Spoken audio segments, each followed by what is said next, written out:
While in Cheyenne, we spoke with Republican Governor Matt Mead inside the Wyoming state capitol. Describe the makeup of Wyoming. Who lives here? It's an interesting thing because I'm a fourth generation rancher, and ag is such a big part of Wyoming. And we think of ourselves as a cowboy state, and we are. But we have high-tech people here. We have innovators. We have people who are doing some amazing things. And so we are diverse in terms of our interests, and we're certainly diverse in terms of some of the things that individuals are working on. But I would say overall, the people living in Wyoming are independent. They're people with can-do attitude. They believe in independence, and they believe in building their own future. And so while we are smallest in terms of population, we are big in the quality of the people that we have here. You've mentioned your population. How many people live in Wyoming? It's about 580,000 people by last count. But we were last year the fourth fastest growing state. So, but with 580,000 people, you know, that can happen. But it's, you know, we don't have a desire in Wyoming to become big just to become big. What we want is diversity and growth that matches our values and matches what we have to offer here in Wyoming. What are Wyoming's biggest economic drivers? Well, minerals is number one, and tourism and ag, which makes an interesting mix because we know that in order to have all three of those continue and be strong, we have to have a right balance. We are proudly what I consider the energy state in that we export more energy than any other state. We're proudly tourism. We have the first national park, the first national monument. We have these beautiful landscapes, tremendous wildlife diversity.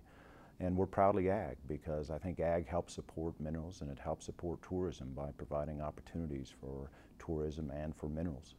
And so those are the three big ones, but we're coming up hard on number four, which is technology. We have made some great progress in the last couple of years in expanding technology and connectivity. We're going to build a unified network that's going to give us a 100 gigabit backbone across the state, which is remarkable for this state with the fewest people. So we're growing and we're diversifying, and those three are the biggest, but we're moving into other areas as well. Is there an event or era of Wyoming's history that's had an impact on you? Well, there certainly has been. You know, when I grew up on the ranch, you know, one of the things that my family always talked about is, you know, how Wyoming was developed and its ag roots. And sometimes it was the Wild West. But I think, you know, that part of our history certainly is part of our character. But I think it permeates the citizens here and permeates this frontier spirit that we still have and still believe that, you know, we control our destiny.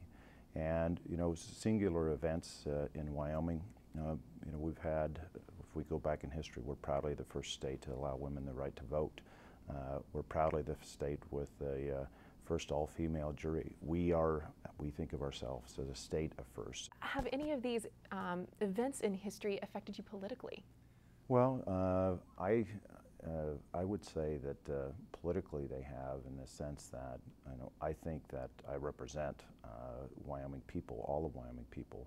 And while people can agree or disagree, I think they want somebody that captures what they believe in, which is that independent spirit and the ability to get up and work hard and try to make a difference, not only for yourself and your family, but your community and the state. I think that is what Wyoming's about.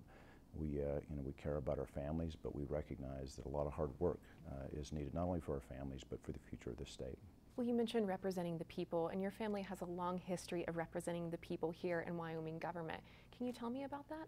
My great-grandfather was in the state senate here, and he, you know, I did not know him, but I know of him through my grandfather and parents. You know, he had a passion for Wyoming, and he felt Wyoming had always meant a lot to him, and he felt public service was important as part of your duty to give back to your community and state. And my grandfather was a county commissioner and a governor and a two-term U.S. senator, and my mom ran for governor, wasn't successful. But those dinner table conversations of, you know, giving back in a time of service and then get back in the private sector, that certainly was part of my childhood and certainly part of what I believe in myself. I want to go back to something you mentioned earlier, growing up on the ranch. How has your life growing up on a ranch and being from a ranching family kind of shaped you as a leader? You know, I say, and of course I'm biased, that going on with the ranch is the best childhood available. And not only in terms of what you get to experience and the wonder of it, but in terms of learning responsibility. There is a cause and effect that is direct and often immediate in agriculture. You know, if you don't water your pastures, you see the result. If you don't feed your livestock, you see the result. If you don't take care of your horses, you see the result. You also learn in agriculture that sometimes you're going to have bad days. You know, you have a bad year in terms of weather. Those things happen. You have a disease get into your livestock, those things happen. So it teaches you to, as we say in Wyoming, you know, after you get bucked off, to get back on and keep charging forward. But I think it really serves me well now to know that there is consequences for action, and you know, you cannot, in ranching, and I take this to politics, there's a limit to spin. In other words, you know, I couldn't tell my dad, hey, I'm sorry, the pasture didn't do well, but this, and this. You know, that just didn't fly, and it shouldn't fly in politics as well. You know, the buck stops with me, and certainly the ag taught me that as well. Turning the page, what are some of the problems facing the state of Wyoming? We are challenged in Wyoming with over 50% of our land is controlled by the federal government, and so while we have a great ability as a state to shape where we want to go, you know, the federal government certainly is part of that.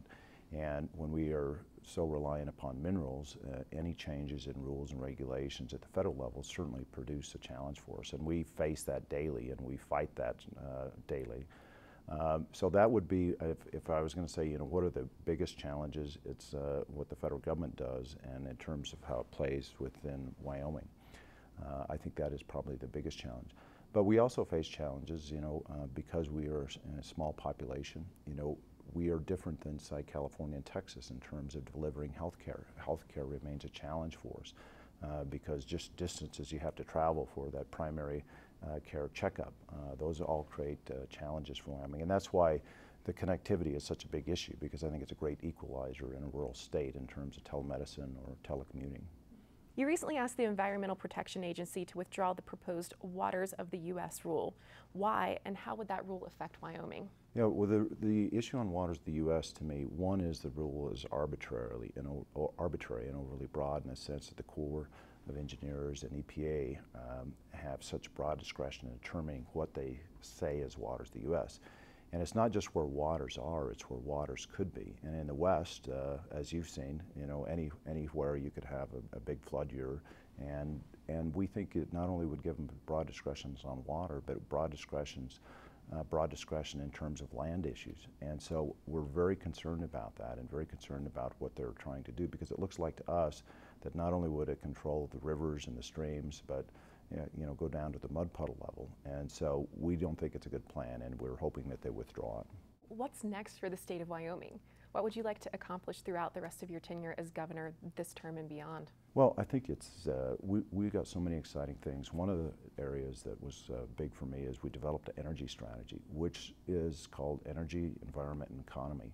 And we want to know that in Wyoming we're being as proactive as possible, finding the exact right balance between energy development and the environment, because both are important. We are not accepting either or. We want a clean environment, and we want a robust energy sector. And as part of that, we're working on energy corridors so that we can be proactive in that way. We're also working on a water strategy right now because, again, we want to be very proactive on protecting Wyoming water and making sure that we're using it as we should, and we're conserving it as we should. And then in terms of connectivity, you know, we have a chance to be the first state to go to the next standard in broadband, which is IPv6. And for the smallest state, we would view that as a wonderful accomplishment. But on a day-to-day basis, you know, I want to make sure that the quality of life for our citizens continues to get stronger. And I'm proud of the fact that of all states, we have the lowest poverty rate as it comes to kids. And I'm proud of the fact that we're working on a 10-year plan to reduce homelessness in Wyoming, because those things are important as well, because we represent all the citizens, those that are doing well and those that are struggling.